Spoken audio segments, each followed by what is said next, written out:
ವೈರಾಗ್ಯ ಗುಣಾತಿರೇಕಾ ಶುದ್ಧತ್ವಮಾಸಾದ್ಯ ಮನೋ ವಿಮುಕ್ತೈ ಭವತ್ಯತೋ ಬುದ್ಧಿಮತೋ ಮುಮುಕ್ಷೋಃ ತಾಭ್ಯಾಂ ದೃಢಾಭ್ಯಾಂ ಭವಿತವ್ಯಮಗ್ರೇ ಮನೋ ನಾಮ ಮಹಾವ್ಯಾಘ್ರೋ ವಿಷಯಾರಣ್ಯ ಭೂಮಿಷು ಚರಿತ್ಯತ್ರ ನ ಗಚ್ಚಂತು ಸಾಧವೋ ಯೇ ಮುಮುಕ್ಷವಃ.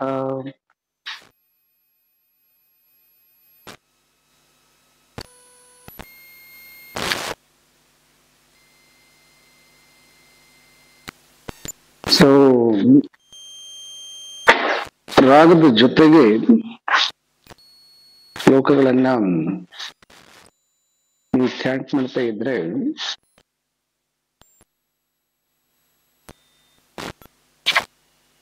ಅವಾಗ ಎರಡು ಲಾಭ ಆಗುತ್ತೆ ನಿಮ್ಗೆ.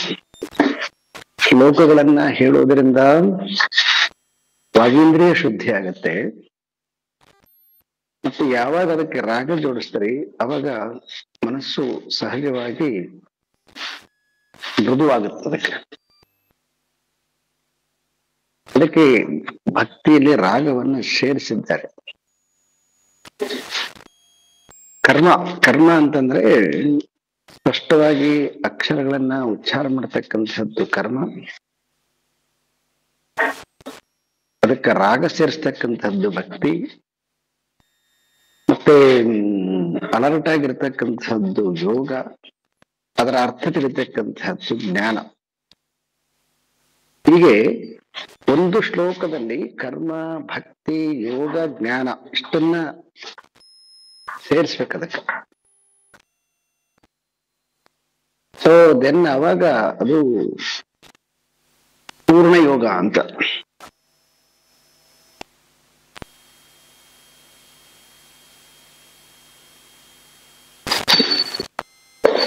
ಆಚಾರ್ಯ ಶಂಕರರು ಈ 175 ಶ್ಲೋಕದಲ್ಲಿ ಮನಸ್ಸನ್ನ ಶುದ್ಧತ್ವದ ಕಡೆಗೆ ಕರ್ಕೊಂಡು ಹೋಗ್ಲಿಕ್ಕೆ ಒಂದಿಷ್ಟು ಅಭ್ಯಾಸವನ್ನ ಮಾಡಬೇಕು ಅಂತ ಹೇಳಿದರು ಅವರು. ವಿವೇಕ ವೈರಾಗ್ಯ ಗುಣಾತಿರೇಕ. ಈ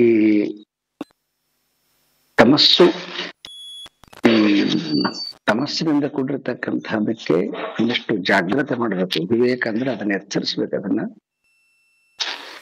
ಮತ್ತೆ ತುಂಬಾ ಸ್ಪೀಡ್ ಆಗಿರ್ತಕ್ಕಂಥದ್ದು ರಜೋ ಸ್ವಭಾವವಾಗಿರ್ತಕ್ಕಂಥದ್ದಕ್ಕೆ ಅದಕ್ಕೊಂದಿಷ್ಟು ವೈರಾಗ್ಯದಿಂದ ಅದನ್ನ ಸಂಯಮ ಮಾಡ್ಬೇಕು. ಅದನ್ನ ಈ ಗುಣಗಳಿಂದ ಅದನ್ನ ಶುದ್ಧತ್ವ ಅಸಾಧ್ಯ ಮನೋ ವಿಮುಕ್ತೈಹಿ. ಅವಾಗ ಅದನ್ನ ಏನ್ ಮಾಡ್ಬೇಕು ಅಂದ್ರೆ ಸಾತ್ವಿಕ ಮನಸ್ಸನ್ನಾಗಿ ಮಾಡ್ಬೇಕು. ಅಂತಹ ಸಾತ್ವಿಕವಾಗಿರ್ತಕ್ಕಂತಹ ಮನಸ್ಸು ಅವಾಗ ಏನಾಗುತ್ತೆ ಅದು ಅಂತಂದ್ರೆ ಭವತಿ ಅಥೋ ಬುದ್ಧಿಮತೋ ಮುಮುಕ್ಷೋಹೋ. ಸೊ ಯಾರು ಮೋಕ್ಷವನ್ನ ಅಪೇಕ್ಷೆ ಪಡ್ತಕ್ಕಂತಹ ಬುದ್ಧಿವಂತ ಇದನ್ನ ಸಾಧಿಸ್ಬೇಕು. ಇದನ್ನ ತಾಭ್ಯಾಂ ದೃಢಾಭ್ಯಾಂ ಭವಿತವ್ಯಮಗ್ರೆ. ಈ ಗುಣಾದಿಗಳಿಂದ ಮನುಷ್ಯ ಮನಸ್ಸನ್ನ ದಾಟಿಸ್ತೇ ಹೋದ್ರೆ ಏನು ಆ ಒಂದು ವೇಳೆ ಗುಣಾದಿಗಳಿಂದ ಮನಸ್ಸನ್ನ ದಾಟಿಸ್ತೇ ಹೋದ್ರೆ ಅವಾಗ ಏನು ಪ್ರಾಬ್ಲಮ್ ಆಗುತ್ತೆ ಅಂತಂದ್ರೆ ಈ 176 ಶ್ಲೋಕದಲ್ಲಿ ಅವ್ರು ಹೇಳ್ತಾರೆ, ಮನೋ ನಾಮ ಮಹಾವ್ಯಾಘ್ರೋ ವಿಷಯಾರಣ್ಯ ಭೂಮಿಷು ಚರಿತ್ಯತ್ರ ನ ಗಚ್ಚಂತು ಸಾಧವೋ ಯೇ ಮುಮುಕ್ಷವಃ. ಚರತಿ ಅತ್ರ ನ ಗಚ್ಚಂತಿ ಯೇ ಮುಮುಕ್ಷವ ಅಂತ ಆರ್ಡರ್ ಮಾಡ್ತಾರೆ ಅವರು. ಏ ಮುಮುಕ್ಷವ ಅಂದ್ರೆ ಸೊ ಬಿಡುಗಡೆ ಕಡೆ ಹೊರಟಿರ್ತಕ್ಕಂತಹ ಏ ಸಾಧು. ಸಾಧು ಅಂದ್ರೆ ಸಜ್ಜನ. ಈ ಸಜ್ಜನ ಎರಡು ರೀತಿಯಾಗಿರ್ತಕ್ಕಂಥ ಸಜ್ಜನರು. ಒಂದು ಧರ್ಮವನ್ನ ಆಚರಿಸುವಂತವರು ಒಂದಾದ್ರೆ, ಮೋಕ್ಷದ ಕಾರಣದಿಂದ ಸೊ ಸದ್ಗುಣಗಳನ್ನ ಆಚರಿಸುವಂತಹದ್ದು ಸಾಧು. ಪರಿತ್ರಾಣಾಯ ಸಾಧೂನಾಂ ವಿನಾಶಾಯ ಚತುಷ್ಕೃತಾಂ. ಗೀತೆಯಲ್ಲಿ ಸಾಧುವನ್ನ ಪ್ರೊಟೆಕ್ಟ್ ಮಾಡ್ತೀನಿ ಅಂತ, ಅದು ಯೂನಿವರ್ಸಲ್ ಆಗಿ ಹೇಳ್ತಕ್ಕಂತಹ ವಾಕ್ಯ. ಇದು ಇಂಡಿವಿಜುವಲ್ ಆಗಿ ಒಂದಿಷ್ಟು ಸತ್ವ ಗುಣಕ್ಕೆ ಬಂದಿರತಕ್ಕಂತಹ, ಅಂದ್ರೆ ವಿವೇಕ ವೈರಾಗ್ಯವನ್ನ ಅಭ್ಯಾಸ ಮಾಡಿ ಸತ್ವ ಗುಣಕ್ಕೆ ಬಂದಿರತಕ್ಕಂತಹ ಒಬ್ಬ ಸಾಧಕನನ್ನ ಎಚ್ಚರಿಸುವಂತಹ ಬಹಳ ಸುಂದರವಾಗಿರತಕ್ಕಂತಹ ಶ್ಲೋಕ ಇದು. ಚರತಿ ಅತ್ರ ನ ಗಚ್ಚಂತು ಅಂತ ಹೇಳಿದ್ರ. ಅಪ್ಪ ಆ ಕಡೆ ಹೋಗ್ಬಿಡಯ್ಯ ನೀನು ಅಂತಾರ ಅವ್ರು. ಯಾವ ಕಡೆ? ವಿಷಯಾದಿ ಅರಣ್ಯ. ಬಹಳ ದೊಡ್ಡದಾಗಿರ್ತಕ್ಕಂತಹ ವಿಷಯಗಳನ್ನ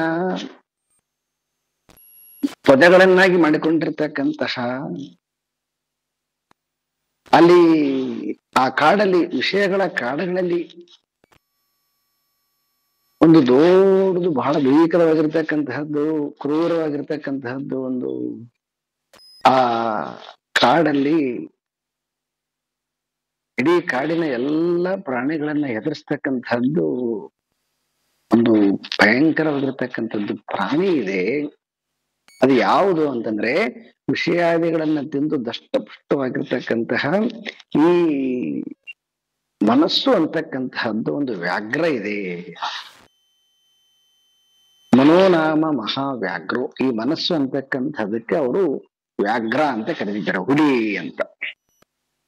ಈ ಹುಲಿ ಎಲ್ಲಿ ಅಡ್ಡಾಡುತ್ತೆ ಅಂದ್ರೆ ವಿಷಯಾದಿ ಅರಣ್ಯ, ಅಂದ್ರೆ ವಿಷಯವಂತಕ್ಕಂತಹ ಅರಣ್ಯದಲ್ಲಿ. ಆ ವಿಷಯಕ್ಕ ಅಡಿಪಾಯ ಯಾವುದು ಅಂತಂದ್ರೆ ಇಂದ್ರಿಯ. ಶಬ್ದ ಸ್ಪರ್ಶ ರಸರೂಪ ಗಂಧ ಅಂತಕ್ಕಂಥದ್ದು. ಆ ಶಬ್ದ ಸ್ಪರ್ಶ ರಸರೂಪ ಗಂಧ ಅಂತಕ್ಕಂತಹ ಫಲಗಳನ್ನ, ಆ ಫಲಗಳಿಂದ ಬಂದಿರತಕ್ಕಂತಹ ವಿಷಯವನ್ನ, ಸೊ ಆ ವಿಷಯದ ಅರಣ್ಯದಲ್ಲಿ ಸುತ್ತುವಂತಹದ್ದು ಯಾವುದು ಅಂತಂದ್ರೆ ಅದು ವ್ಯಾಘ್ರ. ಆ ವ್ಯಾಘ್ರದ ಕಡೆ ಹೋಗ್ಬೇಡ ನೀನು ಅಂತ ಎಚ್ಚರಿಕೆಯನ್ನ. ಸಾಧು ನ ಗಚ್ಚಂತಿ ಚರತಿ ನ ಗಚ್ಚಂತಿ. ಆ ಕಡೆ ಹೋಗ್ಬಿಡಯ್ಯ ನೀನು ಅಂತಂದ್ರೆ ಅದ್ರ ಅರ್ಥ ಏನಂತಂದ್ರೆ, ಒಂದಿಷ್ಟು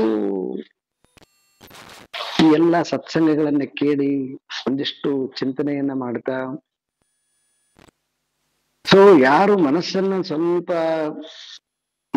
ಧಾರಣ ಅಂದ್ರೆ ಶ್ರವಣವನ್ನ ಕೇಳುವಂತಹ ಧಾರಣವನ್ನ ಪಡ್ಕೊಂಡಿದ್ದಾರೋ ಅಂತಹ ಸಾಧುಗಳು ಈ ಕೋಪ ತಾಪ ದ್ವೇಷ ಅಸೂಯೆಗಳನ್ನ ಹೆಚ್ಚಿಸುವಂತಹ ಮನುಷ್ಯರ ಜೊತೆಗೆ ಸಂಘ ಮಾಡಬಾರದು. ಯಾಕೆ ಅಂತಂದ್ರೆ ಆಲ್ರೆಡಿ ನಮ್ಮಲ್ಲಿ ಆ ವ್ಯಾಘ್ರ ಇದ್ದಾನೆ. ಪುಣ್ಯವಶಾತ್ ಆ ವ್ಯಾಘ್ರನನ್ನ ನಾವು ಒಂದಿಷ್ಟು ಸಂಯಮ ಮಾಡಿ ಅವನನ್ನ ಒಂದಿಷ್ಟು ಸಾತ್ವಿಕಕ್ಕೆ ತಗೊಂಡು ಬಂದಿದ್ದೀವಿ. ಈಗ ಕೆಲವೊಂದು ನಾವು ಇಂದಿನ ಪುರಾಣಗಳನ್ನ ಕಥೆಗಳನ್ನ ನೋಡಿದ್ವಿ ಅಂತಂದ್ರೆ, ಆ ಸಾಧುಗಳು ಎಲ್ಲಿ ಇರ್ತಾರೆ, ಆ ಸಾಧುಗಳು ಇರ್ತಕ್ಕಂತಹ ಅವ್ರದ್ದು ತಪಸ್ಸಿನ ಶಕ್ತಿ ಅದು ಎಷ್ಟಿರ್ತದ ಅಷ್ಟು ಏರಿಯಾದಲ್ಲಿ ಹುಲಿ ಕೂಡ ತನ್ನ ಕ್ರೂರತ್ವವನ್ನ ಬಿಟ್ಟು ಸಾಧು ಸ್ವಭಾವವನ್ನ ಪಡೆದಿರ್ತದಂತ. ಆ ತಪಸ್ಸಿನ ಮಹಿಮೆಯಿಂದ, ಅಲ್ಲಿ ಒಬ್ಬ ತಪಸ್ವಿ ಇರ್ತಾನಲ್ಲ, ಆ ತಪಸ್ವಿಯ ಮಹಿಮೆಯಿಂದ ಆ ಹುಲಿ ಆ ಏರಿಯಾದಲ್ಲಿ ಅಷ್ಟು, ಆ ಸಾಧು ಎಷ್ಟು ತಪಸ್ಸು ಮಾಡಿದ್ದನೋ ಅಷ್ಟು ಅದರ ಸುತ್ತ ಯಾಂತ ತಪಸ್ಸು ಮಾಡಿದ್ದಾನೆ ಅವನು, ಅಹಿಂಸಾ ಅಂತಕ್ಕಂತಹ ತಪಸ್ಸು ಮಾಡಿದ್ದಾನೆ. ಹಾಗಾಗಿ ಪಾತಂಜಲ ಸೂತ್ರದಲ್ಲಿ ಯಾರು ಅಹಿಂಸೆಯನ್ನ ಪಾಲನೆ ಮಾಡ್ತಾನೋ ಅವನಲ್ಲಿ, ಮತ್ತೆ ಅವನ ಅಹಿಂಸೆಯನ್ನ ಪಾಲನೆ ಮಾಡೋದ್ರಿಂದ ಅವನಲ್ಲಿ ಹಿಂಸೆ ಇರೋದಿಲ್ಲ. ಮತ್ತೆ ಅವನಿಗೆ ಸಿದ್ಧಿ ಆಗುತ್ತೆ ಏನಂತಂದ್ರೆ ಅವನ ಸುತ್ತ ಅಹಿಂಸೆ ಇರೋದಿಲ್ಲ ಅಂತ. ಒನ್ ಆಫ್ ದಿ ಸಿದ್ಧಿ. ಅವನ ಎದುರುಗಡೆಗೆ ಯಾರು ವಿರೋಧಿಗಳು ಇರೋದಿಲ್ಲ, ಹಿಂಸೆ ಕೊಡ್ತಕ್ಕಂಥವ್ರು ಯಾರು ಇರೋದಿಲ್ಲ. ಅದೇ ರೀತಿಯಾಗಿ ಇಲ್ಲಿ ಈ ಶಾಸ್ತ್ರ ಅಂತಕ್ಕಂಥದ್ದು ಒಬ್ಬ ತಪಸ್ವಿ ಈ ಶಾಸ್ತ್ರವನ್ನ ಕೇಳ್ತಕ್ಕಂತಹ ಯಾವುದು ಮನಸ್ಸು ಇದೆಯೋ ಅದು ಈಗ ನಿಮ್ಮೊಳಗಡೆನೆ ಒಂದು ಕ್ರಿಯೇಟ್ ಮಾಡೋಣ ಇದನ್ನ. ಇದು ವಿಷಯ ಅಂತಕ್ಕಂಥದ್ದು ಮನಸ್ಸಿನ ವಿಷಯ ರಾಗದ್ವೇಷ ಅಂತಕ್ಕಂಥ ದೊಡ್ಡದು ಅರಣ್ಯ. ಈ ಅರಣ್ಯದಲ್ಲಿ ಅಲ್ಲಿ ಒಂದು ಕಡೆ ಒಂದು ಸಾಧು ಕುಟೀರ ಅದ, ಮತ್ತೆ ಇನ್ನೊಂದು ಕಡೆಗೆ ಕಾಡುಗಾಡರಿದ್ದಾರೆ, ಮತ್ತೆ ಇನ್ನೊಂದು ಕಡೆಗೆ ಕಾಡು ಪ್ರಾಣಿಗಳಿದಾವೆ, ಮತ್ತೆ ಅವ್ರಿಗೆ ಬೇಕಾಗಿರ್ತಕ್ಕಂತಹ ಸಾಧುಗ್ ಬೇಕಾಗಿರ್ತಕ್ಕಂತಹದ್ದು ಕೂಡ ಗೆಡ್ಡೆ ಗೆಣಸಿದೆ, ಮತ್ತೆ ಕಾಡುಗಾಡರಿಗೆ ಬೇಕಾಗಿರ್ತಕ್ಕಂತಹ ಮಾಂಸ ಮಧ್ಯೆ ಇದೆ, ಪ್ರಾಣಿ ಪಕ್ಷಿಗಳಿಗೆ ಬೇಕಾಗಿರ್ತಕ್ಕಂತಹ ಆಹಾರ ಇದೆ. ಯಾಕಂತಂದ್ರೆ ಐದು ಪಂಚ ಜ್ಞಾನೇಂದ್ರಿಯಗಳಿಂದ different type of the food ನಿರಂತರವಾಗಿ ಸಿಗುತ್ತೆ ಈ ಕಾಡಲ್ಲಿ.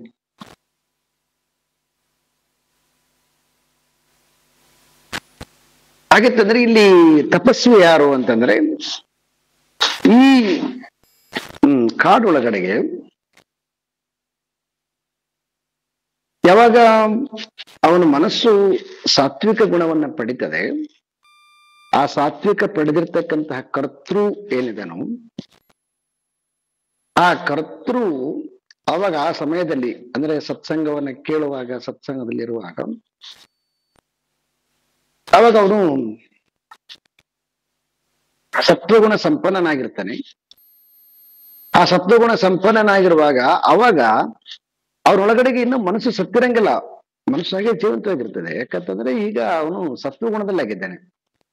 ಯಾವಾಗ ಈ ಸತ್ವಗುಣವನ್ನ ದಾಟಿ ಬಿಡ್ತಾನೋ ಅಂದ್ರೆ ಸತ್ಸಂಗ ಯಾವಾಗ ಮುಗಿತದೋ ಮತ್ತೆ ನಾರ್ಮಲ್ ಮತ್ತೆ ಹೊರಗಡೆ ಬಂದ್ಬಿಡ್ತಾನೋ ಅವಾಗ ಅಲ್ಲಿ ನಾರ್ಮಲ್ ಆಗಿ ಹುಡುಗಳು ಅಂದ್ರೆ ರಜೋಗುಣ ಡೆವಲಪ್ ಆಗಿಬಿಡ್ತದ.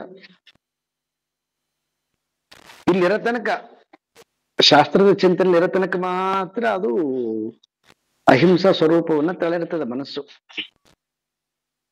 ಯಾವಾಗ ಸತ್ಸಂಗ ಬಿಟ್ಟಿದೆ ಅಂದ್ರೆ ಅಲ್ಲಿ ರಾಗದ್ವೇಷ ಅಂತಕ್ಕಂತಹ ವಿಷಯಗಳ ಜೊತೆಗೆ ನನ್ನ ಮನಸ್ಸು ರಜೋಗುಣದ್ದು ಆದ್ರ ಸ್ವರೂಪವನ್ನು ಪಡ್ಕೊಂಡ್ಬಿಡ್ತದೆ, ವ್ಯಾಘ್ರ ಆಗಿಬಿಡ್ತದ. ವ್ಯಾಘ್ರ ಇದೆ ಅಂತಂದ್ರೆ ಆಲ್ರೆಡಿ ಅದಕ್ಕೆ ಎಕ್ಸ್ಪೀರಿಯನ್ಸ್ ಅದ, ಅದಕ್ಕೆ ಯಾರು ಹೇಳಿಕೊಡ್ಬೇಕಾಗ್ಯದ. ಬೇಕಾದಷ್ಟು ಜನ್ಮಾಂತರಗಳಿಂದ ಅದು ಎಕ್ಸ್ಪೀರಿಯನ್ಸ್ ಮಾಡಿಕೊಂಡದ. ರಾಗದ್ವೇಷ ಅಂತಕ್ಕಂತಹ ಫ್ರೂಟ್ಸ್ ಗಳನ್ನ ತಿಂದು ಅವಾಗ ನ್ಯಾಚುರಲ್ ಏನಾಗುತ್ತೆ ಅಂತಂದ್ರೆ ಮತ್ತೆ ಅದರಂಗ ಆಗಿಬಿಡ್ತದೆ. ಹಳದೇನಿತ್ತು mind same ಹಂಗಾಗಿಬಿಡ್ತದ.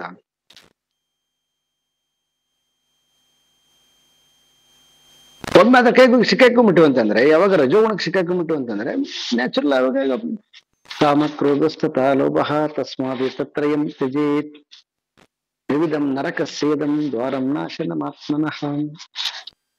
So 16th chapter ಗೀತೆ.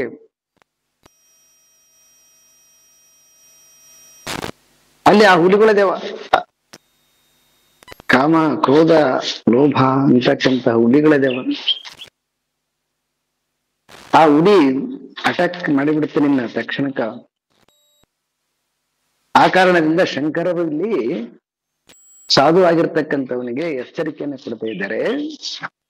ಯಾವುದೋ ಪುಣ್ಯದಿಂದ ಒಂದಿಷ್ಟು ಸತ್ಸಂಗವನ್ನ ಕೇಳ್ತಕ್ಕಂತಹ ಸಾತ್ವಿಕ ಮನಸ್ಸಿಗೆ ಬಂದಿದ್ದೀಯಾ, ಈ ಸಾತ್ವಿಕ ಮನಸ್ಸಿಗೆ ಬಂದ ಮೇಲೆ ಸ್ವಲ್ಪ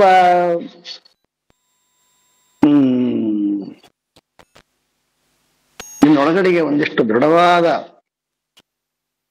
ಈ ವೈರಾಗ್ಯದಲ್ಲಿ ನಿಲ್ಲುವಷ್ಟು ತಾಕತ್ ಬರೋ ತನಕ ಸ್ವಲ್ಪ ಆ ಕಡೆ ಹೋಗ್ಬೇಡ. ಅದಕ್ಕೆ ಹಿಂದಿನ ಕಾಲದಲ್ಲಿ ಕೆಲವೊಂದು ಯಾಕೆ ಕಟ್ಟಡಗಳನ್ನ ಮಾಡ್ತಿದ್ರು, ನಿಯಮಗಳನ್ನ ಮಾಡ್ತಿದ್ರು ಸ್ಟೂಡೆಂಟಿಗೆ ಅಂದ್ರೆ ಇದೇ ಕಾರಣದಿಂದ ಇರ್ಬೇಕಂತ ಈಗ ಅನ್ಸುತ್ತೆ ನನಗೆ. ಒಂದ್ ಸ್ವಲ್ಪ ವರ್ಷ ಆ ಮನಸ್ಸನ್ನ, ಆ ಧಾರಣ ಶಕ್ತಿಯನ್ನ ಧರಿಸುವಷ್ಟು ಟ್ರೈನ್ ಮಾಡ್ಬೇಕದನ್ನ. ಆ ಟ್ರೈನ್ ಮಾಡಿಬಿಟ್ರೆ ಸ್ಟ್ರಾಂಗ್ ಆಗಿಬಿಡುತ್ತೆ ಅಂದ್ರೆ ಅವಾಗ ಅದು ಎಲ್ಲಾರು ಅಡ್ಡಾಡ್ಲಿ ತೊಂದ್ರೆ ಇಲ್ಲ. ಆದ್ರೆ ಸ್ಟ್ರಾಂಗ್ ಆಗ್ಲಾರ್ದನೆ ಇಲ್ಲೊಂದ್ ಸ್ವಲ್ಪ ಅಲ್ಲೊಂದ್ ಸ್ವಲ್ಪ ಅಡ್ಡಾಡುತ್ತೆ ಅಂದ್ರೆ ಅದು ಸಡನ್ ಆಗಿ ಇದ್ರಾಗ ಜಾಸ್ತಿ ನಿಲ್ಲಕ್ ಆಗಲ್ಲ. ಯಾಕಂದ್ರೆ ಅದರದ್ದು ಸೆಳೆತ ಬಹಳ ಇರ್ತದಲ್ಲ. ಆ ಕಾರಣದಿಂದನೇ ಅವನು ಬ್ರಹ್ಮಚಾರಿ ಆಗಿರ್ಬೇಕು, ಭಿಕ್ಷಾಟನೆ ಮಾಡಬೇಕು, ಸೇವೆ ಮಾಡಬೇಕು, ಎಲ್ಲ ಒಂದಿಷ್ಟು ಪ್ರಾಕ್ಟೀಸ್ಗಳನ್ನ ಇದೇ ಕಾರಣಕ್ಕೆ ಕೊಡ್ತಿದ್ರು ಅಂತ ಅನ್ಸುತ್ತೆ. ಅವಾಗ ಏನಾಗ್ತಿತ್ತಂದ್ರೆ ಅದು ಶ್ರವಣದಲ್ಲಿ ಬಲಿಷ್ಠವಾಗ್ತಿತ್ತು. ಇನ್ನು ಬಲಿಷ್ಠವಾಗದೇ ಇರತಕ್ಕಂತಹ ಸಾಧಕನಿಗೆ ಈ ಎಚ್ಚರಿಕೆ ಕೊಡತಕ್ಕಂತಹ ಮಾತು ಇದು. ನೋಡಯ್ಯ, ಆ ಕಡೆ ಹುಲಿ ಇದೆ, ಸೊ ಹಾಗಾಗಿ ಆ ಕಡೆ ಹೋಗ್ಬಿಟ್ಟೆ ಅಂತಂದ್ರೆ ನಿನ್ನ ತಿಂದು ಹಾಕ್ಬಿಡ್ತದೆ. ಆ ರಜೋಗುಣದಿಂದ ತುಂಬಿರ್ತಕ್ಕಂತಹ ವ್ಯಾಘ್ರ ಮನಸ್ಸು ಇಷ್ಟು ತಪಸ್ಸು ಮಾಡಿರ್ತಕ್ಕಂಥದ್ದು ವೇಸ್ಟ್ ಆಗಿಬಿಡ್ತದೆ, ನೀನ್ ತಿಂದು ಹಾಕ್ಬಿಡ್ತದ ಅದು. ಸೊ ಆ ಕಾರಣದಿಂದ ಹೇ ಸಾಧು,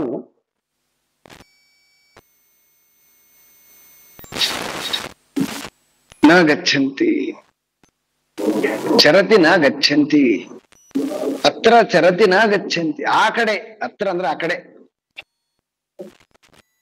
ಚಲಿಸ್ಬೇಡ, ಹೋಗ್ಬೇಡ ಅಂತ. ಗಚ್ಚ ಗಚ್ಚ ಅಂದ್ರೆ ದೂರ ದೂರ, ನಾ ಗಚ್ಚ ಆ ಕಡೆ ಹೋಗ್ಬೇಡ, ಆ ಕಡೆ ಚಲಿಸ್ಬೇಡ ಹೇಳಿ. ಒಂದು ವೇಳೆ ಅದ ಕಡೆ ಓದಿ ಅಂತಂದ್ರೆ ಎಷ್ಟು ಯಾವ ತರದ ಹುಲಿಗಳಿದೇವ ಅಂತ ವರ್ಣನೆ ಮಾಡ್ತಿದ್ದಾರೆ. ಮನಃಪ್ರಸೂತೆ ವಿಷಯಾರಶೇಷಾನ್ ಸ್ಥೂಲಾತ್ಮನಾ ಸೂಕ್ಷ್ಮತಯಾ ಚ ಭೋಕ್ತುಃ ಶರೀರ ವರ್ಣಾಶ್ರಮ ಜಾತಿ ಭೇದಾನ್ ಗುಣಕ್ರಿಯಾ ಹೇತು ಫಲಾನಿ ನಿತ್ಯಂ. ಮನಃಪ್ರಸೂತೆ ವಿಷಯಾನಶೇಷಾನ್ ಸ್ಥೂಲಾತ್ಮನಾ ಸೂಕ್ಷ್ಮತಯಾ ಚ ಭೋಕ್ತುಃ ಶರೀರ ವರ್ಣಾಶ್ರಮ ಜಾತಿ ಭೇದಾನ್ ಗುಣಕ್ರಿಯಾ ಹೇತು ಫಲಾನಿ ನಿತ್ಯಂ. ಆ ಹುಲಿ ಅದು ಎಂಥ ಫಲ ತಿಂತದೆ ಅಂತ ವರ್ಣನೆ ಮಾಡಿದ್ದಾರೆ. ಇದರ ಎರಡು ರೀತಿಯಾಗಿರ್ತಕ್ಕಂತಹ ಫ್ರೂಟ್ಸ್ ನ ತಿಂತದದು. ಒಂದು ಸ್ಥೂಲವಾಗಿರ್ತಕ್ಕಂಥದ್ದು, ಮತ್ತೊಂದು ಸೂಕ್ಷ್ಮವಾಗಿರ್ತಕ್ಕಂಥದ್ದು. ಸ್ಥೂಲ ಸೂಕ್ಷ್ಮತೆಯ ಮತ್ತು ಭೋಕ್ತು ಅಂದ್ರೆ ಭೋಕ್ತ, ಹುಟ್ಟಾಗ್ತದೆ. ಯಾರು ಇದನ್ನೆಲ್ಲ ಹುಟ್ಟಾಕರು? ಸ್ಥೂಲವಾಗಿರ್ತಕ್ಕಂಥದ್ದು, ಸೂಕ್ಷ್ಮವಾಗಿರ್ತಕ್ಕಂಥದ್ದು, ನಾನು ಭೋಗಿಸವನು, ನಾನು ಕರ್ತ. ಎರಡು ರೀತಿಯಾಗಿರ್ತಕ್ಕಂಥ ಭೋಕ್ತೃ. ಒಂದು ಇಂದ್ರಿಯ ಮುಖಾಂತರವಾಗಿ ಸ್ಥೂಲವಾಗಿರ್ತಕ್ಕಂತಹ ಶಬ್ದ ಸ್ಪರ್ಶ ರಸ ರೂಪ ಗಂಧ ಅಂತಕ್ಕಂತಹ ಆಹಾರವನ್ನ, ಹಣ್ಣನ್ನ ತಿಂತಕ್ಕಂತಹದ್ದು ಒಂದು ರೀತಿಯಾಗಿರ್ತಕ್ಕಂಥ ಸ್ಥೂಲ ಭೋಕ್ತ. ದೆನ್ ಅನದರ್ ಒನ್ ಭೋಕ್ತ, ಸೂಕ್ಷ್ಮ ಭೋಕ್ತ. ಸೂಕ್ಷ್ಮ ಭೋಕ್ತ ಅಂತಂದ್ರೆ ಸೊ ಬುದ್ಧಿ ಚಿತ್ತದಿಂದ ಹೊರಗಡೆ ವಿಷಯ ಇಲ್ಲದೆ ಇದ್ರು ಒಳಗಡೆಗೆ ಸೃಜನೆ ಮಾಡಿಕೊಳ್ತಕ್ಕಂಥದ್ದು. ಪ್ರಸೂತೆ ಅಂತಂದ್ರೆ ಜನಿಸು ಅಂತ. ವಿಷಯಾನ್ಶೇಷನ್ ಅಂದ್ರೆ ಈ ಮನಸ್ಸು ಏನ್ ಮಾಡುತ್ತೆ ಅಂದ್ರೆ ಎರಡು ರೀತಿಯಾಗಿರ್ತಕ್ಕಂತಹ ಫಲಗಳನ್ನ ತಾನೇ ಸೃಜನೆ ಮಾಡುತ್ತೆ. ತಾನೇ ಹುಟ್ಟಾಗ್ತದೆ. ತಾನೇ ಹುಟ್ಟಾಕ್ಬಿಟ್ಟು ಸ್ಥೂಲವಾಗಿರ್ತಕ್ಕಂತಹ ಸೂಕ್ಷ್ಮವಾಗಿರ್ತಕ್ಕಂತಹ ಎರಡು ರೀತಿಯಾಗಿರ್ತಕ್ಕಂತಹ ಫಲಗಳನ್ನ ಅದು ಭೋಗಿಸ್ತದೆ. ಸ್ಥೂಲವಾಗಿರ್ತಕ್ಕಂಥದ್ದು ಯಾವುದು ಫಲ? ಶರೀರ, ವರ್ಣ, ಆಶ್ರಮ, ಜಾತಿ ಭೇದಾನ್. ಸೊ ಏನ್ ಮಾಡುತ್ತೆ ಇದು? ವಸ್ತು ವಿಕಲ್ಪ ಹೇತು. ಈ ಮನಸ್ಸಂತಕ್ಕಂತಹದ್ದು ಏನ್ ಮಾಡುತ್ತೆ ಅಂದ್ರೆ ಭೇದ ಮಾಡ್ತದೆ. ಎಲ್ಲಿ ಮಾಡ್ತದ? ಶರೀರದಲ್ಲಿ ಭೇದ ಮಾಡ್ತದೆ. ಏನು ಶರೀರದಲ್ಲಿ ಭೇದ? ಶರೀರದಲ್ಲಿ ಭೇದ ಎಂಥದು? ಪ್ರಕೃತಿಯ ದೃಷ್ಟಿಯಿಂದ ನೋಡಿದಾಗ ಶರೀರ ಪಂಚಭೂತಗಳಿಂದ ಬಂದಿರತಕ್ಕಂತಹ ಶರೀರ, ಅದ್ರಿಗೇನು ವ್ಯತ್ಯಾಸ ಇಲ್ಲ. ಆದ್ರೆ ಇಲ್ಲಿ ಏನ್ ಮಾಡಿದೆ ಮನಸ್ಸು? ಶರೀರವನ್ನ ಭೇದ ಭೇದ ಮಾಡಿದೆ. ಏನ್ ಶರೀರವನ್ನ ಭೇದ ಮಾಡಿದ? ಪ್ರಾಣಿ ಯೋನಿ, ಪಕ್ಷಿ ಯೋನಿ, ಮಾನವ ಯೋನಿ, ದೇವಯೋನಿ ಅಂತ ನಾಲ್ಕು ರೀತಿಯಾಗಿರ್ತಕ್ಕಂತಹ ಶರೀರವನ್ನ ಭೇದ ಮಾಡಿರ್ತಕ್ಕಂಥದ್ದು. ಭೂತಗಳ ದೃಷ್ಟಿಯಿಂದ ಭೇದ ಇಲ್ಲ, ಅದು ಅಖಂಡವಾಗ್ಯದ, ಏಕವಾಗ್ಯದ. ಆದ್ರೆ ಈ ಮನಸ್ಸು ಏನ್ ಮಾಡ್ತದೆ ಅಂತಂದ್ರೆ,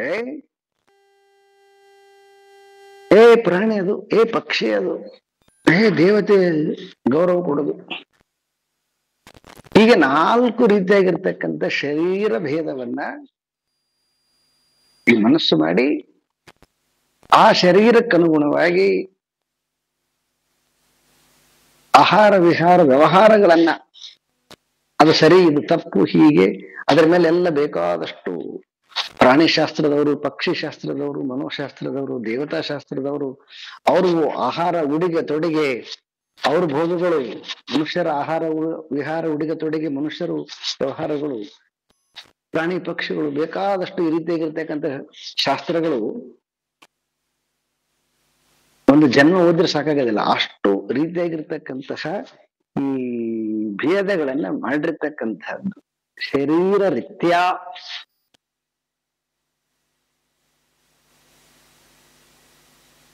ಇನ್ನು ಆಯ್ತು, ಶರೀರ ದೃಷ್ಟಿಯಿಂದ ಭೇದ ಮಾಡಿದ್ದಲ್ವಾ, ಅಷ್ಟಕ್ಕೆ ಸುಮ್ಮನೆ ಐತೆ ಇದು ಮನಸ್ಸು. ಮತ್ತೆ ಏನ್ ಮಾಡಿತು ಅಂತಂದ್ರೆ ವರ್ಣರೀತ್ಯ.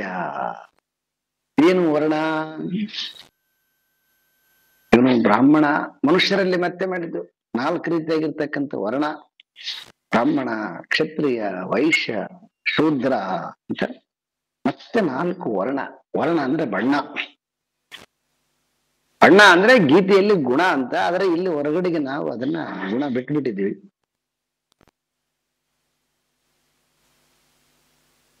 ಮುಂದೆ ಬರ್ತದ ಗುಣ ಶಬ್ದ, ನೋಡೋಣ ಅದನ್ನ. ಈ ರೀತಿಯಾಗಿರ್ತಕ್ಕಂತಹ ನಾಲ್ಕು ರೀತಿಯಾಗಿರ್ತಕ್ಕಂಥ ಶರೀರ, ಮತ್ತೆ ಶರೀರದಲ್ಲಿ ನಾಲ್ಕು ರೀತಿಯಾಗಿರ್ತಕ್ಕಂತಹ ವರ್ಣ, ಮತ್ತೆ ಅದರಲ್ಲಿ ಮತ್ತೆ ಮಾಡಿದ್ವಿ. ಏನದರಲ್ಲಿ? ಆಶ್ರಮ ಅಂತ ಮಾಡಿದ್ವಿ. ಮತ್ತೆ ಬ್ರಹ್ಮಚರ್ಯ, ಗೃಹಸ್ಥ, ಅನಪ್ರಸ್ಥ, ಸನ್ಯಾಸಿ, ಮತ್ತೆ ಅದರಲ್ಲಿ ನಾಲ್ಕು ರೀತಿಯಾಗಿರ್ತಕ್ಕಂಥ ಆಶ್ರಮ. ಮತ್ತೆ ಇಷ್ಟಕ್ಕೆ ವರ್ಣಗಳಿಂದಲೇ ಸರಿ ಬಿಟ್ಟಿತ್ತು. ಮತ್ತೆ ಅದರಾಗ ಪಂಗಡಗಳನ್ನ ಮಾಡಿತ್ತು. ಬ್ರಾಹ್ಮಣ, ಅದರಲ್ಲಿ ಉಪಪಂಗಡಗಳು ಎಷ್ಟಿದೆ? ಮಂಗಳೂರು ಬ್ರಾಹ್ಮಣರು ಬೇರೆ, ಸೊ ಕಾರವಾರ ಬ್ರಾಹ್ಮಣರು ಬೇರೆ, ಆ ಕಡೆ ನಾರ್ತ್ ಕಡೆ ಬ್ರಾಹ್ಮಣರು ಬೇರೆ. ಮತ್ತೆ ಅದರಾಗ ಇದು ಒಂದು ರೀತಿಯಾಗಿರ್ತಕ್ಕಂಥದ್ದು. ಹೌದಲ್ವ? ಯಾರು ಇವರು? ಈ ನಾರ್ತ್ ಕಡೆ ಬ್ರಾಹ್ಮಿನ್ಸ್, ಈ ಎಲ್ಲ ನೆಹರು ಕುಟುಂಬ ಇವರೆಲ್ಲ ಇದ್ದಾರೆ ನೋಡಿ, ಆ ಬ್ರಾಹ್ಮಣ ಕೆಟಗರಿನೇ ಬೇರೆ. ಕಾಶ್ಮೀರದಲ್ಲಿ ಡಿಫ್ರೆಂಟ್ ಟೈಪ್ ಆಫ್ ದಿ ಬ್ರಾಹ್ಮಣಸ್. ಅದರಲ್ಲಿ ವೆಜ್ ತಿನ್ನೋರು, ವೆಜ್ ತಿನ್ನದೇ ಇರೋ ರೀತಿಯಾಗಿರ್ತಕ್ಕಂಥದ್ದು.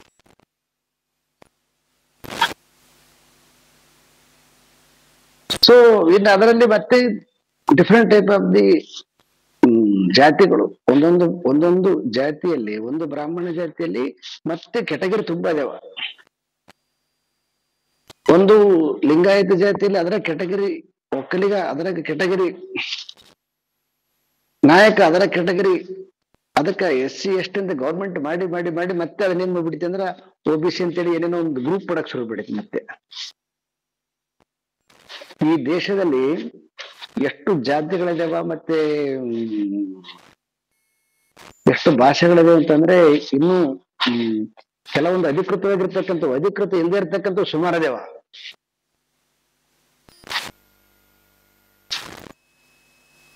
ಈಗ ಕೆಲವೊಂದು ಈ ನಮ್ಮಲ್ಲಿ ಒಂದಿಷ್ಟು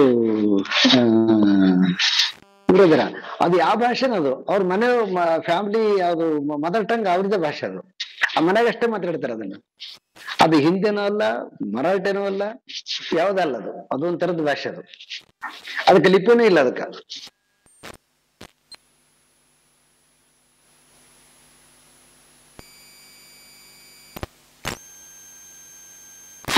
ಅಧಿಕೃತವಾಗಿರ್ತಕ್ಕಂಥವು, ಇನ್ನು ಅಧಿಕೃತವಾಗಿ ಸಿಗದೇ ಇರ್ತಕ್ಕಂಥವು. ಈಗ ಕೆಲವೊಂದು ಇದರಲ್ಲಿ ಅಂಡಮಾನ್ ನಿಕೋಬಾರ್ ಅಲ್ಲಿ ಕೆಲವೊಂದು ನಡಗಡ್ಡೆಗಳಲ್ಲಿ ಇರ್ತಕ್ಕಂಥವ್ರ ಭಾಷೆಗಳೇ ಇನ್ನೂ, ಅವ್ರ ಜಾತಿಗಳು ಅವೆಲ್ಲ ಇನ್ನ ಕೌಂಟಿಗೆ ಬಂದಿಲ್ಲ ಕೆಲವೊಂದು.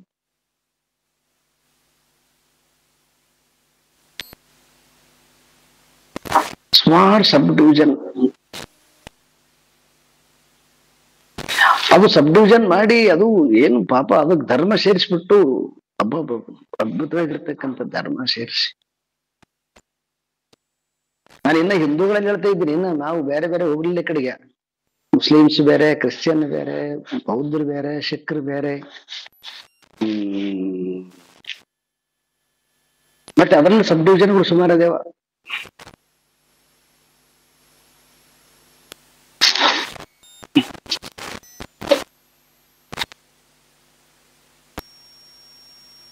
ಜಾತಿ, ವರ್ಣ, ಆಶ್ರಮ, ಶರೀರ, ಹೀಗೆ ಇಷ್ಟು ಭೇದಗಳನ್ನ ಯಾರು ಮಾಡಿದ್ರು?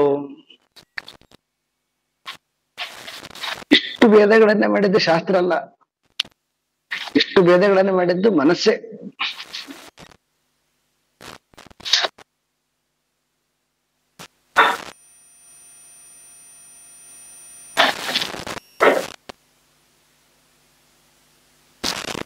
ಮತ್ತೆ ಈ ಶರೀರ, ವರ್ಣ, ಆಶ್ರಮ, ಜಾತಿಗೆ ಅನುಗುಣವಾಗಿ ಮತ್ತೆ ಏನೇನು ಶುರುವಾಯಿತು? ಸೂಕ್ಷ್ಮವಾಗಿ ಮತ್ತೆ ಇನ್ನೊಂದು ರೀತಿಯಾಗಿ ಗುಣ, ಕ್ರಿಯಾ, ಫಲ, ಹೇತು ಅಂತಕ್ಕಂತಹ ಮತ್ತೆ 4 ರೀತಿಯಾಗಿರ್ತಕ್ಕಂಥದ್ದು.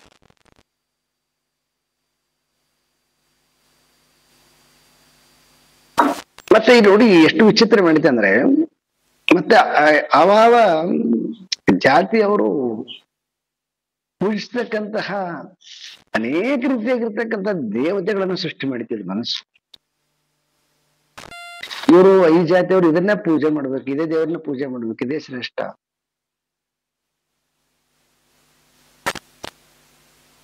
ಮತ್ತೆ ಆ ದೇವರಿಗೆ ಇಂಥದ್ದೇ ಬೇಕು. ಏನು, ಕೆಲವೊಂದು ದೇವತೆಗೆ ಇಂಥ ಫ್ರೂಟ್ಸ್ ಬೇಕು ಅಂದ್ರೆ ಇಂಥ ಹಣ್ಣನ್ನು ತಗೊಂಡೋಗ್ಬೇಕು. ಇನ್ನು ಕೆಲವೊಂದು ದೇವತೆಗಳಿಗೆ ಇಂಥದ್ದು ಎಲೆಗಳ ತಗೊಂಡೋಗ್ಬೇಕು. ಇನ್ನು ಕೆಲವೊಂದು ದೇವತೆಗೆ ಇಂಥದ್ದು ದ್ರವ್ಯ ತಗೊಂಡೋಗ್ಬೇಕು. ಈಗ ಕೆಲವೊಂದು ಕಡೆಗೆ ನೋಡಿ, ಈಗ ಈ ಚೌಡೇಶ್ವರಿ ಅಲ್ಲೆಲ್ಲ ಏನಂದ್ರೆ ಬಹಳ ಪ್ರಮುಖವಾಗಿ ಕುಂಕುಮಾರ್ಚನೆ ಇರ್ತದೆ. ನೀವು ಶಿವನ ಹತ್ರಕ್ಕೆ ಹೋದ್ರೆ ಅಂದ್ರೆ ಬಿಲ್ವಾರ್ಚನೆ ಇರ್ತದೆ. ಇನ್ನು ನಾರಾಯಣ ಹತ್ರಕ್ಕೆ ಹೋದ್ರೆ ತುಳಸಿ ಅರ್ಚನೆ ಇರ್ತದೆ.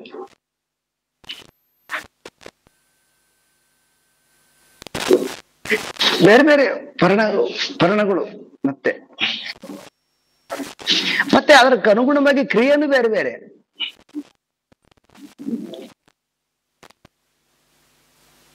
ಕ್ರಿಯೆ ಅಂದ್ರೆ ಮಾಡ್ತಕ್ಕಂಥದ್ದು ಏನು,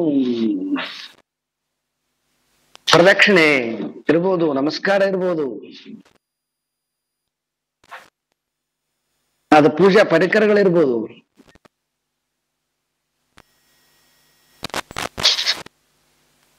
ಒಂದು ವಿಚಿತ್ರವಾಗಿರ್ತಕ್ಕಂಥದ್ದು.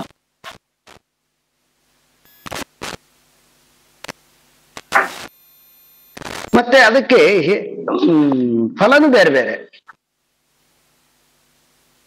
ಇದಕ್ಕೆಲ್ಲದ ಕಾರಣ ಹೇತು, ಕಾರಣ. ಕಾರಣದಿಂದ ಗುಣ, ಕ್ರಿಯಾ, ಫಲ, ಇದು ಇಷ್ಟನ್ನು ಕೂಡ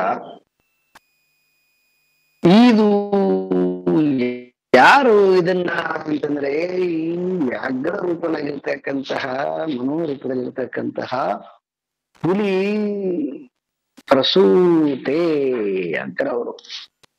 ಇಷ್ಟನ್ನ ಗರ್ಭದಲ್ಲಿ ಧರಿಸಿಕೊಂಡು ಈ ಜನ್ಮ ಕೊಟ್ಟಿತು. ಇಷ್ಟು ಎಂತ ಅದು ಇದು ಗರ್ಭ ಅಂತಂದ್ರೆ, ಇದು ಎಂತ ಗರ್ಭ ಅಂತಂದ್ರೆ ಸತ್ವ, ರಜಸ್ಸು, ತಮಸ್ಸು ಅಂತಕ್ಕಂತಹದ್ದು ಗರ್ಭ.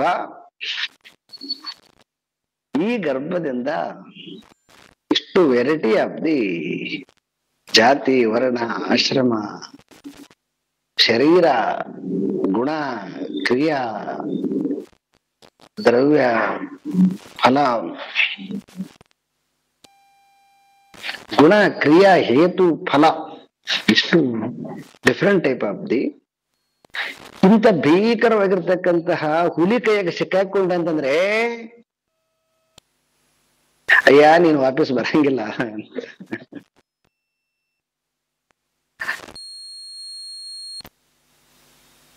ಇನ್ನೂ ಇದು ಭಯಂಕರದಿದು, ಇದು ಬಹಳ ದೊಡ್ಡ ಸಬ್ಜೆಕ್ಟ್ ಇದು. ಈಗ ನಾವು ಸುಮ್ಮನೆ ಜನರಲ್ ಆಗಿ ನೋಡೋದಾದ್ರೆ ಆಚಾರ ವಿಚಾರಗಳಲ್ಲಿ ಒಂದಾದ್ರೆ ಈ ಯೋಗದಲ್ಲಿ ಎಷ್ಟೊಂದು ಮಾಡ್ಬಿಟ್ರು. ಹಠ ಯೋಗದವರು ಬೇರೆ, ಪತಂಜಲಿ ಯೋಗದವರು ಬೇರೆ, ಶಿವಸೂತ್ರದವರು ಬೇರೆ, ಎಷ್ಟು ವೆರೈಟಿ ಆಫ್ ದಿ ಮಾಡಿಬಿಟ್ಟಿದ್ದಾರೆ.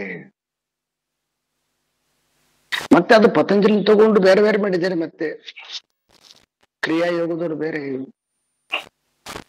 ಅಂತರಂಗ ಯೋಗದವರು ಬೇರೆ, ಬಹಿರಂಗ ಯೋಗದವರು ಬೇರೆ, ಅವರ ಡ್ರೆಸ್ ಕೋಡ್ಗಳು, ಅವರ ಸ್ಟೈಲ್ಗಳು, ಅವರ ಆಹಾರ ವಿಹಾರ ಪದ್ಧತಿಗಳು,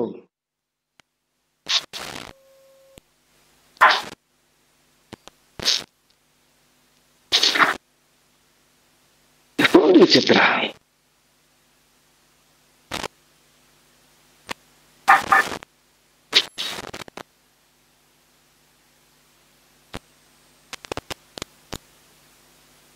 ಇದೆಲ್ಲ ನೋಡಿದ್ರೆ ಗೊತ್ತಾಗುತ್ತೆ. ಅದಕ್ಕೆ ಯಾಕೆ ಈ ಮಾಡರ್ನ್ ಹುಡುಗರು ಎದರ್ತಾರೆ ಅಂದ್ರೆ ಇದಕ್ಕೆ ಎದರ್ತಾರೆ ಇವರು. ಯಾಕಂತಂದ್ರೆ ದೊಡ್ಡದು ಇದು ಈ ಡಿವಿಜನ್ ಇರ್ತಕ್ಕಂಥ ದೊಡ್ಡ ಹುಲಿ ಬಹಳ ಗಂಭೀರವಾಗಿ ಎದುರಿಸಿಬಿಟ್ಟದ ಮನುಷ್ಯನನ್ನ.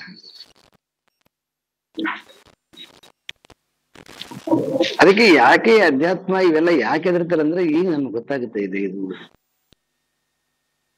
ಇಷ್ಟು ಕಾಂಪ್ಲಿಕೇಟೆಡ್ ಇತ್ತಂತಂದ್ರೆ ಇವು ತಲೆನೋವು ಅಂತ ಹೇಳ್ಬಿಟ್ಟು ಅವ್ರಿಗೆ ಇಷ್ಟ ಇಲ್ಲ ಅಂತ ಅರ್ಥ ಅಲ್ಲ, ಇಷ್ಟ ಇದೆ. ಆದ್ರೆ ಅದರದ್ದು ಕಾರಣ ಏನು, ಯಾಕಿದೆ ಅಂದ್ರೆ ಅದಕ್ಕೆ ನನಗೆ ತಿಳಿದ ಮಟ್ಟಿಗೆ ಫಸ್ಟು ಅದಕ್ಕೆ ಶಂಕರ್ ಹೇಳೋದೇನೆಂದರೆ ಮೊದಲು ಒಂದಿಷ್ಟು ಈ ಶಾಸ್ತ್ರದ ಕೊನೆಯ ಭಾಗ ಅಂದ್ರೆ ಮೋಕ್ಷದ ಸಂಬಂಧಪಟ್ಟಿರ್ತಕ್ಕಂತಹ ಫಸ್ಟ್ ನಾಲೆಡ್ಜ್ ತಗೊಂಡ್ಬಿಡಿ. ಅವಾಗ ಈ ಅರಣ್ಯಕ್ಕೆ ಹೋಗಿ ಏನೇನಾಗಲ್ಲ. ಈ ಅರಣ್ಯದಾಗ ನಿಮ್ಮನ್ನ ಯಾವ ಹುಲಿ ಎದುರಿಸಕ್ ಸಾಧ್ಯನೇ ಇಲ್ಲ.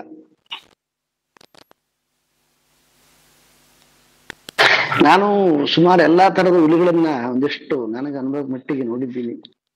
ನಿಮ್ ಒಳಗಡೆಗೆ ನಾಲೆಡ್ಜ್ ಇತ್ತಂದ್ರೆ ಯಾವ ಹುಲಿ ಎದುರಿಸಕ್ ಸಾಧ್ಯ ಇಲ್ಲ.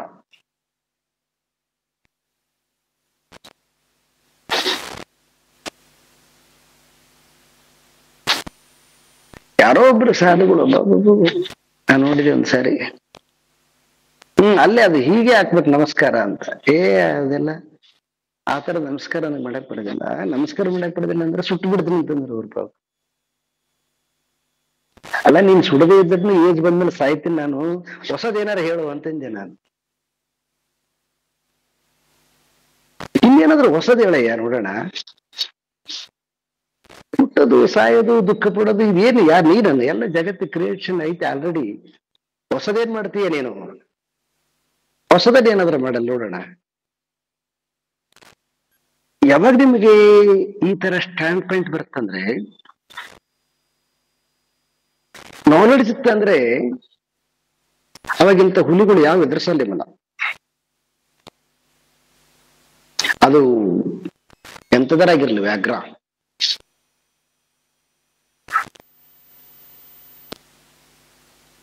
ಅದಕ್ಕೆ ಕೋರೆ ಹಲ್ಲರಿರ್ಲಿ, ಕೋರೆ ಹಲ್ಲುಗಳು 4 ಇರ್ಲಿ ಪರವಾಗಿಲ್ಲ.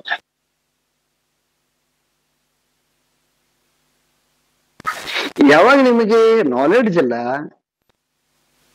ಅವಾಗ ನ್ಯಾಚುರಲ್ ಆಗಿ ಭಯ ಬಂದ್ಬಿಡ್ತದ. ಅದಕ್ಕೆ ಜ್ಞಾನ ಅಂತಂದ್ರೆ ನಿರ್ಭಯ ಅಂತ ಅರ್ಥ.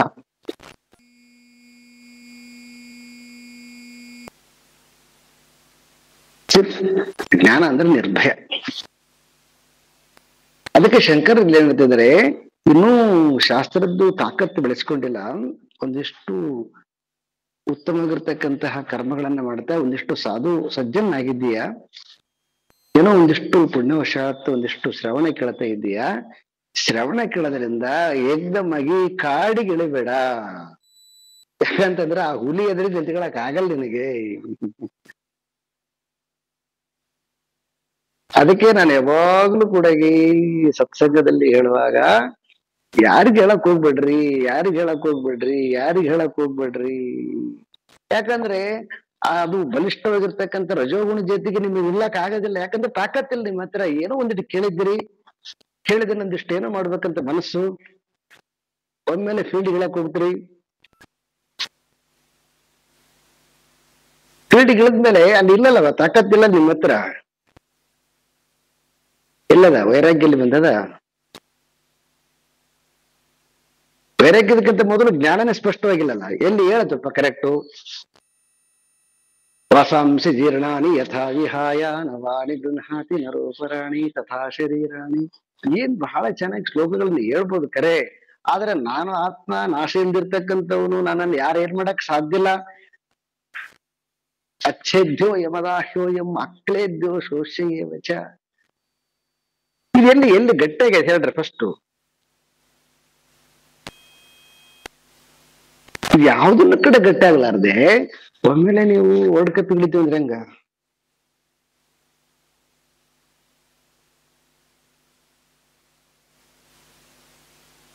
ಸೊ ಆ ಕಾರಣದಿಂದ ಬಹಳ ಬ್ಯೂಟಿಫುಲ್ ಶಂಕರ್ ವ್ಯಾಘ್ರ ಅಂತ ತೋರಿಸ್ಬಿಟ್ಟಿದ್ದಾರೆ.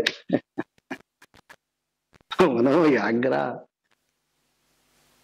ಮತ್ತೆ ಇದು ಇಷ್ಟು ವೆರೈಟಿ ಆಫ್ ದಿ ಈ ಎಲ್ಲ ಸೃಷ್ಟಿ ಮಾಡಿಬಿಟ್ಟದ.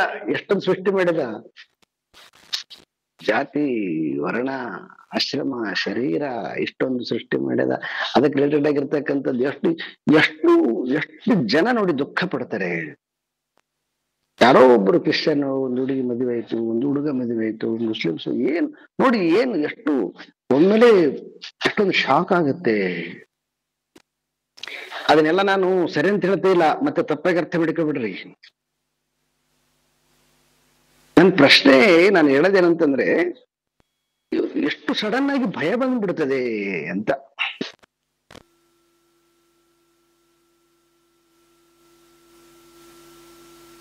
ಮತ್ತೆ ನಾನು ಯಾವ್ದಕ್ಕೂ ಲೈಸೆನ್ಸ್ ಕೊಟ್ಟಂಗಲ್ಲ ನನ್ನ ಮಾತು. ಇಟ್ ಈಸ್ ವೆರಿ ಕೇರ್ಫುಲ್ ಆಗಿರ್ಬೇಕು. ಏನೇ ಒಂದು ಸಿಚುವೇಶನ್ ಘಟನೆ ಆಯ್ತಂತಂದ್ರೆ, ಸೊ ನಾವು ಫಸ್ಟು ಸ್ಟ್ರಾಂಗ್ ಆಗಿ ಸ್ಟೇಬಲ್ ಆಗಿ ನಿಲ್ಲುತ್ತೀವ ಫಸ್ಟು. That is important. ನೀವು ಸ್ಟೇಬಲ್ ಆಗಿ ನಿಂತುಕೊಂಡು ನಿಮ್ಗೆ ತಾಕತ್ತಿತ್ತಂದ್ರೆ ತಡೀರಿ, ನಿಮ್ಗೆ ತಾಕತ್ತಿತ್ತಂದ್ರೆ ಏನಾರ ಮಾಡ್ರಿ, ದಟ್ ಇಸ್ ಸೆಕೆಂಡ್ರಿ. ಅದು ನಿಮ್ಮ ಪ್ರಾರಬ್ಧ. ಆದ್ರೆ ಫಸ್ಟು ಪ್ರಾರಬ್ಧವನ್ನ ಯಾರೇನು ತಪ್ಸಕ್ ಸಾಧ್ಯ ಇಲ್ಲ. ಆದ್ರೆ ಪ್ರಾರಬ್ಧವನ್ನ ಎದುರಿಸುವಂತಹ, ಪ್ರಾರಬ್ಧವನ್ನ ಮೆಟ್ಟಿ ನಿಲ್ಲುವಂತಹ, ಪ್ರಾರಬ್ಧದಲ್ಲಿ ಕೊಚ್ಚಿಕೊಂಡು ಹೋಗದಂತಹ ವಿದ್ಯೆ ಇದು ಆಧ್ಯಾತ್ಮ ವಿದ್ಯೆ. ಇದು ನಾವು ಫಸ್ಟ್ ಕಲಿಬೇಕಾಗಿರೋದು. ಇದನ್ನ ಕಲ್ತ್ಬಿಟ್ಟು ಅಂತಂದ್ರೆ ಅವಾಗ ಅದು ಹುಲಿ ಜೊತೆಗೆ ಆಟ ಆಡ್ಬೋದು, ಆನೆ ಜೊತೆಗಾರ ಆಟ ಆಡ್ಬೋದು, ಸಿಂಹದ ಜೊತೆಗಾರ ಆಟ ಆಡ್ಬೋದು. ತೊಂದರೆ ಇಲ್ಲ. ಓಂ ಪೂರ್ಣಮದಃ ಪೂರ್ಣಮಿದಂ ಪೂರ್ಣಾತ್ ಪೂರ್ಣಮುದಚ್ಯತೆ ಪೂರ್ಣಸ್ಯ ಪೂರ್ಣಮಾದಾಯ ಪೂರ್ಣಮೇವಾವಶಿಷ್ಯತೆ. ಓಂ ಶಾಂತಿ ಶಾಂತಿ ಶಾಂತಿ. ಹರಿ ಓಂ. ಶ್ರೀ ಗುರುಭ್ಯೋ ನಮಃ. ಹರಿ ಓಂ.